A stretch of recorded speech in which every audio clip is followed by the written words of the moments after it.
When we picture a soldier in World War II, we usually think of standard issue gear, olive drab and khaki wool, stamped steel helmets, and factory inspection marks over everything. And the industrial machines that are feeding these entire armies and keeping them moving. But for the French resistance, that wasn't the case. And that kind of uniform wasn't an option. Under the occupation, anything that looked like a military uniform could make you a target and quickly draw the unwanted attention of the Gestapo or the Milice, a potential death sentence. So survival depended on something that was much simpler. Ordinary civilian clothing. Not armor, not a uniform, just anonymity. But instead of looking at everything at once, I wanted to narrow things down a little bit and focus on one particular piece of the system: shirts. Because shirts were one of the most common and most visible and most revealing parts of everyday clothing for obvious reasons, in occupied France, they had to do something that a military uniform normally would do, but in the opposite way. They had to help you blend in with civilian life rather than stand out from it. So what did these shirts actually look like? What did they feel like during everyday life under that occupation? And how are they different from what we wear today? In this video, I am going to try to answer some of these questions by recreating a 1940s French worker shirt from an ordinary thrift store find, taking something that is modern and reshaping it to reflect that reality in occupied France. And that's really what makes this interesting, because for people in the Maquis, civilian clothes wasn't just a background. It was a part of how they got by at checkpoints or moving through occupied towns. There wasn't much room for error here. If you were an escaped soldier trying to make it back to your village after the capitulation of the French government, or moving some weapons past a checkpoint, your clothes had to tell a flawless story to the Milice or the Gestapo. They had to say you were just a local logger, a farmer, or a tradesman going about your day-to-day business. You couldn't look out of the place. You couldn't look like you were trying too hard not to be noticed either. So kind of a tricky place to be. You just had to look normal. And that's where shirts start to matter a lot more than you might think. But if you're a history buff, a researcher, or a living historian trying to understand what that everyday 1940s civilian reality actually felt like, finding the authentic artifacts you can examine or handle can be surprisingly tough. You guys are actually looking at one of the answers to that problem right now. This shirt I have been wearing since the video started didn't come from a pricey historical catalog. It's a standard modern thrift store find from Goodwill that cost me a little over $3 plus a few other supplies to backdate it. And there are a few reasons why hands-on projects like this are a great way to understand history. First off, if you're just getting into history or living history, you don't always need a massive budget to connect with the past. Finding a solution that is historically grounded but light on the wallet makes exploring history so much more accessible to just about everyone.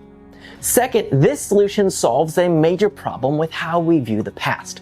When museums or movies display historical groups, everyone often ends up looking somewhat identical or very similar, wearing the exact same clean factory-made wardrobe.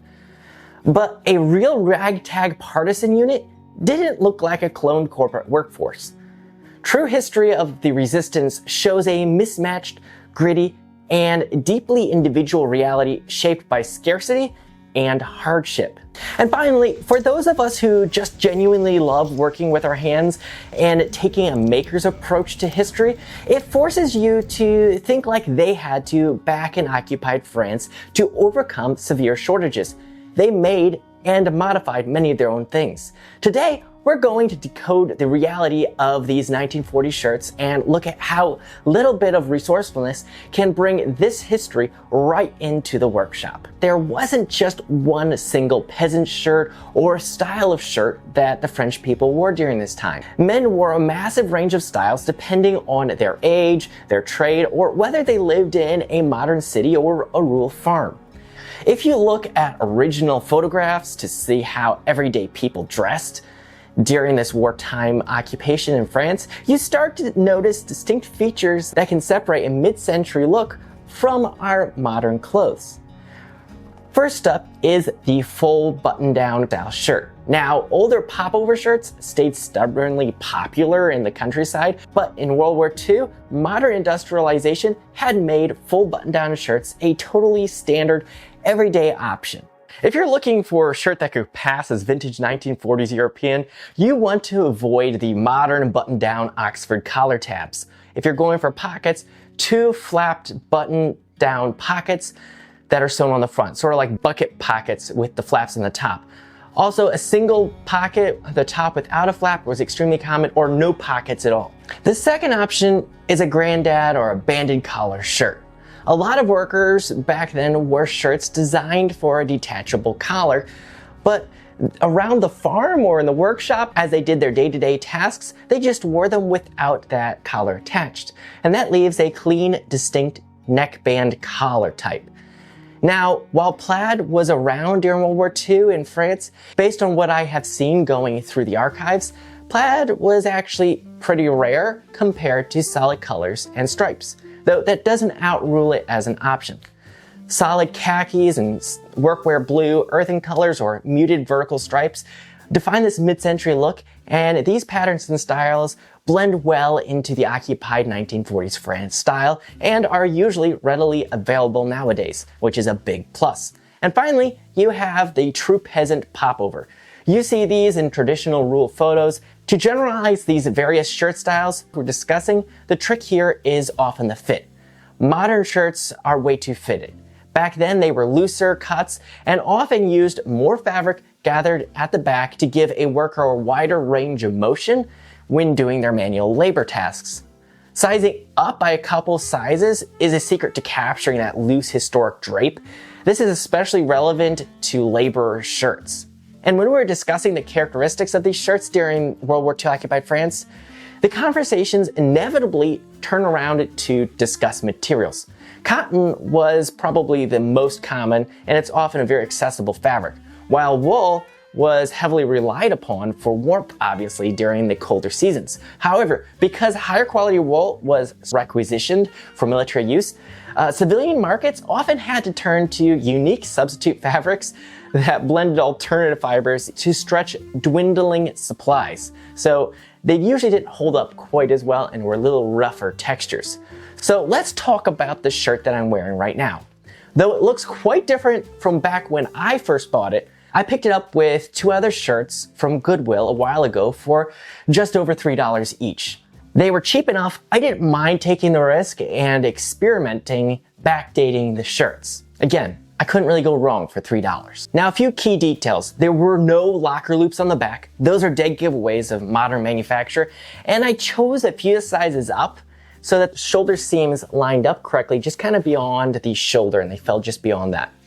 And that helps give the historic loose fit. The primary obstacle to using these shirts for 1940s impression was their collars. They were either obviously incorrect for the time period or highly questionable to say the least. This is often the exact challenge you face when hunting for period correct reenacting kit at places like a thrift store or an estate sale. So that left me wondering, is there a way to solve this problem? That would make things a lot easier not only for myself, but for other people. So that made me think, what other shirts, and we've discussed some of these other shirts, the granddad or grandfather type cut or the banded collars, those could be actually possibly replicated. And I was looking at the construction of the shirt and I was realizing that the bare bones are basically there. Just need to remove the collar and then instantly you delete the main factor that makes it look like a modern shirt.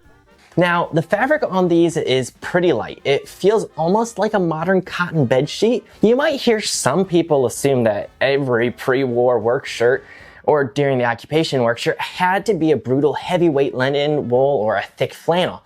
And for winter, that was often the case in the colder months. But for summer utility and the harvest season, a lightweight plain weave cotton was incredibly common and a big advantage because it helped you stay cooler. For me, another problem was the color. While they did wear various off-whites back then, I wasn't a fan of these colors and these off-whites. Plus, a bright white would be a distinct tactical liability if you were hiding out in the woods. So while I was working on another project making a camouflage net, I threw these shirts into that exact same dye bath with some earth and tone RIT dye to get these muted browns and then the green as well. As I didn't use the proper color fixative solution, they did fade over time as I have used them at a reenactment, but honestly, that does fit the impression quite well, as these were often worn heavily and hadn't been replaced very often, so they would lose their color over time, and they often did use natural dyes as well, which probably wouldn't be as strong and vibrant as other options, especially when dyeing clothes during the wartime. Now, getting to the final touches. I snipped off the modern plastic buttons and replaced them with these simple wood buttons. I know some will say that wood buttons are strictly for the 19th century clothing, and that by the 1940s in France, everything had to be horn, bone, or early plastics like Bakelite. The ground level reality of occupied France tells often a completely different story. During the German occupation, France faced catastrophic material shortages. The German war effort was aggressively confiscating materials such as brass and steel. The French textile and fashion industry had to adapt to the severe rationings and shortages by turning to cheap, locally sourced non-military materials. To solve this, like almost all the other shortages around World War II France, they turned to wood. In addition to a few other options like molded paper mache, glass, and early milk-based plastics. These materials became a massive substitute for civilian buttons. Under System D, you didn't waste anything, you made do. But if you were a local tailor or a farmer wife who needed to mend or construct a work garment under severe shortages, they used whatever was on hand. Reused buttons from the 19th century family clothing or fresh, locally cut wooden discs were a normal part of survival during this time period and keeping your family clothed. When people fled to the hills to join the Maquis and the French resistance, they went with what clothing they had on their backs at that time, or whatever a sympathetic local farmer could spare them. A simple modified shirt tells the story of survival pretty well. It breaks up the uniform look of modern reproductions and adds distinct individuality to the history that's being represented. And it often connects people directly to the material reality of that era, shortages and making do. You don't have to have a massive budget to get close to history. Whether you're a student trying to save your cash, a history buff analyzing old photographs, or a maker who just loves the process and hands-on approach. Sometimes it just takes a little bit of historical research and a trip to a thrift store and a willing pair of hands and tools. I'd love to hear from you guys on this one. What's your favorite piece of kit or gear or clothing that you've managed to backdate or rescue from the thrift store?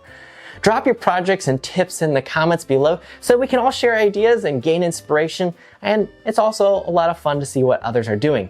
Be sure to give this video a like, subscribe, and hit that hype button if you want to help more people join in on these stories. This is Brave Builds, where history, kit, and reenacting all come together to help us better understand their bravery, because their stories deserve to be remembered.